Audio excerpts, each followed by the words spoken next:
ഇറച്ചി വറ്റിച്ചതും പൊറോട്ടയും അതൊരു വികാരമാണല്ലേ മലയാളികൾക്ക്. അപ്പോൾ ഞാനിന്ന് നല്ല രുചിയായിട്ട് നല്ല അടിപൊളി ബീഫ് വറ്റിച്ചെടുത്താണ് കാണിക്കുന്നത്. പൊറോട്ടയ്ക്ക് മാത്രമല്ല പത്തിരിക്കും നെയ്ച്ചോറിനൊക്കെ ഇത് അടിപൊളിയാണ്. പ്രഷർ കുക്കറിൽ ഈസി ആയിട്ട് ഉണ്ടാക്കിയെടുക്കാനും സാധിക്കും. അപ്പോൾ എങ്ങനെയാണ് ഇത് ഉണ്ടാക്കുന്നതെന്ന് നോക്കാം. അപ്പോൾ ഞാനിതിന് വേണ്ടിയിട്ട് 1/2 കിലോഗ്രാം ബീഫാണ് എടുത്തിരിക്കുന്നത്. നമ്മളിങ്ങനെ കറിയൊക്കെ ഉണ്ടാക്കുന്ന സമയത്ത് എപ്പോഴും എല്ലോട് കൂടിയിട്ടുള്ള ബീഫ് തന്നെ എടുക്കാൻ ശ്രദ്ധിക്കുക.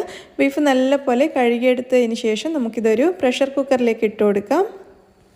അപ്പോൾ ഞാൻ ഈ ബീഫ് മുഴുവനും പ്രഷർ കുക്കറിലേക്ക് ഇട്ട് കൊടുത്തിട്ടുണ്ട്. ഇനി നമുക്കിതിലേക്ക് 2 സവാള ചെറുതായിട്ട് അരിഞ്ഞത് ചേർക്കാം. മീഡിയം സൈസിലുള്ള 2 സവാളയാണ് എടുത്തിരിക്കുന്നത്. പിന്നെ 2 ടേബിൾ സ്പൂൺ വെളുത്തുള്ളി ചതച്ചത് ചേർക്കാം. 1 ടേബിൾ സ്പൂൺ വരെ ഇഞ്ചി ചതച്ചത്,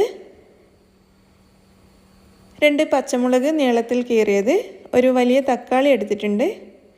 പിന്നെ കറിവേപ്പില ഞാൻ കുറച്ച് അധികം തന്നെ എടുത്തിട്ടുണ്ട്. കറിവേപ്പില കുറേ ചേർത്താൽ നല്ല രുചിയായിരിക്കും ഈ കറിക്ക്.